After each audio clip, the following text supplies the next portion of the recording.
Hello friends, this is Sendil. Welcome to English Pesa Aasaya. இன்னைக்கு நம்ம இந்த வீடியோல என்ன பார்க்க போறோம் அப்படினா டெய்லி நம்ம பேசக்கூடிய குட்டி குட்டியான வாக்கியங்கள் ரெண்டு வார்த்தைகள் தான் இருக்குங்க. அவ்ளோ சின்ன வாக்கியங்கள் தான் பார்க்க போறோம். பட் இதெல்லாம் நம்ம ரெகுலரா யூஸ் பண்ணக்கூடிய வாக்கியங்கள், யூஸ் பண்ணக்கூடிய சென்டென்சஸ் தான் 50 டெய்லி யூஸ் சென்டென்சஸ் தான் பார்க்க போறோம்.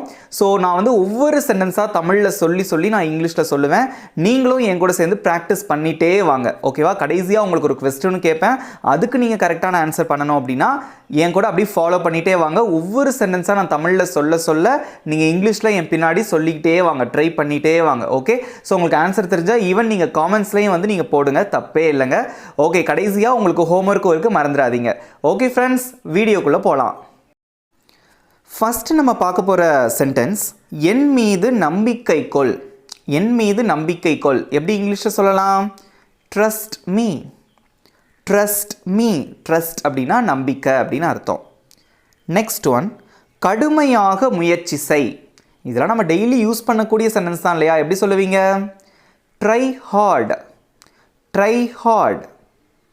நெக்ஸ்ட் ஒன், வெளியே காத்திரு.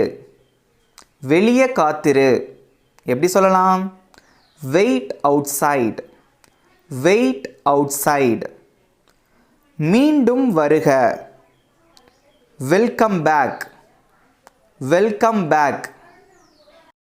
நெக்ஸ்ட் ஒன், ஏன் கூடாது. இதெல்லாம் நம்ம கேட்போம்ல, எப்படி கேட்பீங்க இங்கிலீஷில்? Why not. Why not. Next one, ஏன் அப்படி. ஏன் அப்படி. Why so. Why so. Next one, வாய மூடு. zip it. zip it. Next one, யாரை பற்றி. யாரை பற்றி. இதெல்லாம் நான் வந்து நிறைய வீடியோவில் சொல்லியிருக்கேன். எப்படி சொல்லுவீங்க? about whom. about whom. Next one, யாரிடம் இருந்து. from whom. fromனா இருந்து, whomனா யாரை. யாரிடம் இருந்துனா from whom. நெக்ஸ்ட் ஒன், யாருக்கு எதிராக. against whom. againstனா எதிராக அப்படின்னு அர்த்தம். against whom அப்படின்னா யாருக்கு எதிராக அப்படின்னு அர்த்தம். நெக்ஸ்ட் ஒன், உயர்ந்த லட்சியம் கொள். இதெல்லாம் வந்து யூஸ்வலாக நம்ம சொல்லக்கூடிய சென்டென்ஸ் தான் இல்லையா?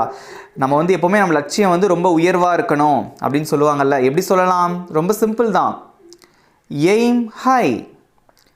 Aim high. எய்ம்னா நம்மளோட லட்சியம் அப்படின்னு அர்த்தம். நெக்ஸ்ட் ஒன், எச்சரிக்கையாக இரு. Be cautious. Be cautious. Next one, நம்பகமானவராக இரு. நம்பிக்கையானவராக இரு, நம்பகமானவராக இரு. இதெல்லாம் சொல்லுவோம்ல. எப்படி சொல்லலாம் இங்கிலீஷில்? Be reliable. Be reliable. Next one, நன்றியுடன் இரு. Be thankful. Be thankful. எதற்காக. For what. இதெல்லாம் பாருங்க, நம்ம அடிக்கடி கேட்கக்கூடிய ஒரு கேள்வி. எதுக்காக நம்ம கேட்போம் இல்லையா? எதற்காக அப்படின்னா ஃபார் வாட். நெக்ஸ்ட் ஒன், யாருக்காக. எப்படி இங்கிலீஷில் கேட்கலாம்? ஆன்சர்லாம் காமெண்ட்ஸில் போட்டுட்டே வரீங்களா எல்லாரும்? எப்படி கேட்பீங்க? யாருக்காக. For whom. நெக்ஸ்ட் ஒன், யாருக்கு. To whom. டு அப்படின்னா இக்கு, whomனா யாரை. யாருக்கு அப்படின்னு கேட்குறதுக்கு டு whom.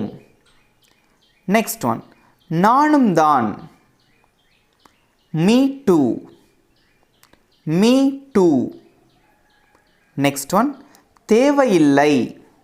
எப்படி இங்கிலீஷில் சொல்லுவீங்க? தேவையில்லை அப்படின்னு சொல்லுவோம்ல. எப்படி சொல்லலாம்? No need. No need. தேவையில்லை. நெக்ஸ்ட் ஒன், இப்பொழுதுதான். இப்பொழுதுதான். எப்படி இங்கிலீஷில் சொல்லலாம்? Just now. Just now. Next one, கலக்கு கலக்கு. ஸோ ஏதாவது வந்து நம்ம நல்லா பண்ணிட்டோம்னா என்ன சொல்லுவாங்க எல்லாரும்? ஏய் கலக்குடா, கலக்கு கலக்குன்னு சொல்லுவாங்க இல்லையா? எப்படி இங்கிலீஷில் சொல்லலாம்? Any idea? Keep rocking.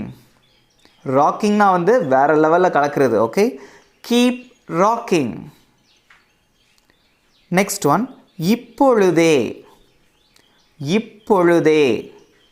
Right now இதை எங்கே யூஸ் பண்ணுவோம்? நான் அப்புறமா படிக்கட்டுமா அப்படின்னு கேட்டால் இல்லை இப்போவே படி, இப்பொழுதே அப்படின்னு சொல்லுவாங்க இல்லையா? இப்பொழுதே அப்படின்னா ரைட் நவ் அப்படின்னு அர்த்தம். நெக்ஸ்ட் ஒன், வேற ஏதாவது ஏதாவது வேற ஏதாவது எப்படி சொல்லுவீங்க இங்கிலீஷில்? Anything else, anything else. Next one, தனியாக வா தனியாக வா எப்படி சொல்லலாம்? Come alone, come alone. Alone அப்படின்னா தனியாக அப்படின்னு அர்த்தம். நெக்ஸ்ட் ஒன், அருகில் வா, பக்கத்தில் வா அப்படின்னு சொல்லுவோம் இல்லையா? அருகில் வா எப்படி சொல்லலாம்? Come close, come close. அருகில் வா. நெக்ஸ்ட் ஒன், வேகமாக வா, வேகமாக வா எப்படி சொல்லுவீங்க? இது ஈஸி தானே, சொல்லுங்க பார்க்கலாம். கரெக்டு தான், come fast, come fast.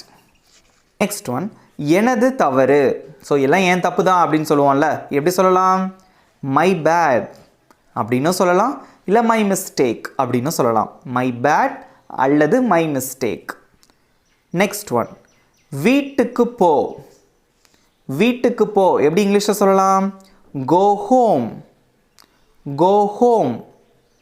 Next one, அடிக்கடி வாருங்கள், அடிக்கடி வாங்கன்னு சொல்லலாம். எப்படி சொல்லலாம்?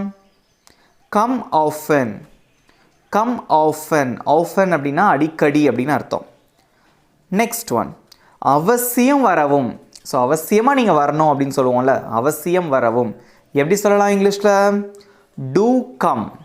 ஸோ இதுக்கு முன்னாடி நம்ம டூ ஆட் பண்ணுறோம் பார்த்தீங்களா, கம்க்கு முன்னாடி. ஸோ எதுக்காக அப்படின்னா அவசியமாக நீங்கள் வரணும் அப்படிங்கிறத ரெப்ரசன்ட் பண்ணுறதுக்காக நம்ம டூ போட்டிருக்கோம். Okay, do come. Next one, பெரிதாக கனவு காணுங்கள். Dream big, dream big. பெரிதாக கனவு காணுங்கள்னு அர்த்தம். நெக்ஸ்ட் ஒன், ஆடைகளை அணிந்துகொள் அல்லது ட்ரெஸ் பண்ணு அப்படின்னு சொல்லுவோம் இல்லையா? எப்படி சொல்லலாம்? ரொம்ப சிம்பிள் தான், ட்ரெஸ் அப், ட்ரெஸ் அப். ஓகே, அப்படின்னா ட்ரெஸ் பண்ணு அப்படின்னு அர்த்தம். நெக்ஸ்ட் ஒன், வாழ்க்கையை அனுபவி, வாழ்க்கையை அனுபவி எப்படி சொல்லலாம்? Enjoy life, enjoy life. Next one, இதை சரி செய்யவும் அல்லது இதை பொருத்தவும் அப்படின்னு சொல்லணும். எப்படி இங்கிலீஷில் சொல்லுவீங்க? Fix this, fix this. எல்லாமே ரெண்டு ரெண்டு வார்த்தைகளாக இருக்குது இல்லையா? ஈஸியாக தானே இருக்குது இதெல்லாம். ஓகே, நெக்ஸ்ட் ஒன், முயற்சி செய்து கொண்டே இரு. கீப் ட்ரையிங், கீப் ட்ரையிங் அப்படின்னா முயற்சி செய்து கொண்டே இருன்னு அர்த்தம். நெக்ஸ்ட் ஒன், அதை விடு. ஓகே, எப்படி இங்கிலீஷில் சொல்லுவீங்க? Leave it, leave it. நம்ம வாய்ஸ் டோன் எல்லாமே ரொம்ப இம்பார்ட்டண்ட். நல்லா எக்ஸ்பிரஸ் பண்ணி பேச பழகிக்கோங்க. ஓகே, நெக்ஸ்ட் ஒன், முன்னோக்கி நகருங்கள் எப்படி இங்கிலீஷில் சொல்லுவீங்க? Move forward. ஃபார்வர்ட்னா முன்னோக்கின்னு அர்த்தம். மூவ் ஃபார்வர்ட், முன்னோக்கி நகருங்கள். நெக்ஸ்ட் ஒன், சற்று நகருங்கள் அப்படின்னா பேச்சு வழக்கில் எப்படி சொல்லுவோம்? கொஞ்சம் நகருங்கப்பா அப்படின்னு சொல்லுவோமா? எப்படி சொல்லலாம் இங்கிலீஷில்? Move aside, move aside. சற்று நகருங்கள் அப்படின்னு அர்த்தம். நெக்ஸ்ட் ஒன், சாக்கு போக்குகள் கூடாது, சாக்கு போக்குகள் கூடாது எப்படி சொல்லலாம் இங்கிலீஷில்? இதெல்லாம் நம்ம டெய்லி யூஸ் பண்ணியிருப்போம். No excuses, no excuses. எக்ஸ்கியூசஸ்னால் சாக்கு போக்கு சொல்கிறது. ஓகே, நெக்ஸ்ட் ஒன், மோசமாக இல்லை. Not bad, not bad. சாப்பாடு எப்படி இருந்துச்சு? கொஞ்சம் மோசமாக தான் இருந்துச்சு, பட் நம்ம என்ன சொல்லுவோம்? மோசமாக இல்லை அப்படின்னு சொல்லுவோமா? Not bad. Okay, next one, இப்பொழுது இல்லை, இப்பொழுது இல்லை. Not now, not now. Next one, இதுவரை இல்லை அல்லது இன்னும் இல்லை. Not yet, not yet. இது ரொம்ப ரொம்ப முக்கியமான ஒரு வாக்கியம். நம்ம நிறைய இடங்களில் நம்ம வந்து யூஸ் பண்ணுவோம். சாப்பிட்டியா, எழுதிட்டியா, படிச்சிட்டியா அப்படிலாம் கேள்வி கேட்கும்போது இன்னும் இல்லை அப்படின்னு சொல்கிறதுக்கு நாட் yet யூஸ் பண்ணலாம். ஓகே, நெக்ஸ்ட் ஒன், ஓ உண்மையாவா? எப்படி இங்கிலீஷில் சொல்லலாம்? Oh really? Oh really? Next one, என்னை மன்னிக்கவும். pardon me. pardon me. Next one, தயவு செஞ்சு வெளியேறுங்க. தயவு செஞ்சு வெளியேறுங்க. Please leave. Please leave. பாருங்கள் நம்ம வாய்ஸ் டோன் எப்படி கூடுதுன்னு பார்த்தீங்களா? ஸோ இந்த மாதிரி அந்த டோனை நல்லா இன்க்ரீஸ் பண்ணி பேசணும். இன்க்ரீஸ் பண்ண வேண்டிய இடங்களில் இன்க்ரீஸ் பண்ணணும். நெக்ஸ்ட் ஒன், ஏதாவது சொல்லு. Say something. Say something. Something அப்படின்னா ஏதாவது, ஏதாச்சும் அப்படின்னு அர்த்தம். நெக்ஸ்ட் ஒன், எதுவும் சொல்லாத. இதுக்கு எப்படி இங்கிலீஷில் சொல்லுவீங்க? சே நத்திங். நத்திங்னா ஒன்றும் வேண்டாம். ஓகே, சே நத்திங்னா எதுவும் சொல்லாதுன்னு அர்த்தம். நெக்ஸ்ட் ஒன், அதனால என்ன? இதுக்கு எப்படி இங்கிலீஷில் சொல்லலாம்? So what. So what. ஸோனா அதனால் அப்படின்னு அர்த்தம். வாட்னா என்ன? அதனால என்ன அப்படின்னா ஸோ வாட். நெக்ஸ்ட் ஒன், வெளிப்படையாக பேசு. Speak frankly. Speak frankly. வெளிப்படையாக பேசு. லாஸ்ட் நம்ம பார்க்க போகிற சென்டென்ஸ், கவனம் சிதறாமல் இரு. Stay focused. Stay focused. இவ்வளோதான் ஃப்ரெண்ட்ஸ். எப்படி இருந்தது இந்த 50 சென்டென்சஸ்? ஈஸியாக இருந்ததா? ஓகே, உங்களுக்கு இது யூஸ்ஃபுல்லாக இருந்திருக்கும்னு நினைக்கிறேன். இப்போ உங்களுக்கான ஹோம்ஒர்க், ஏதாவது சொல், எதுவும் சொல்லாத. இந்த 2 சென்டென்சஸ்க்கும் எப்படி இங்கிலீஷில் சொல்லுவீங்க? உங்களோட ஆன்சரை காமெண்ட்டில் போஸ்ட் பண்ணுங்கள். ஓகே ஃப்ரெண்ட்ஸ், இதெல்லாம் யூஸ் பண்ணி நல்லா பேசி எழுதி ப்ராக்டிஸ் பண்ணி பாருங்கள். ஸோ இதெல்லாம் நம்ம டெய்லி யூஸ் பண்ணக்கூடிய சென்டென்சஸ் தான்.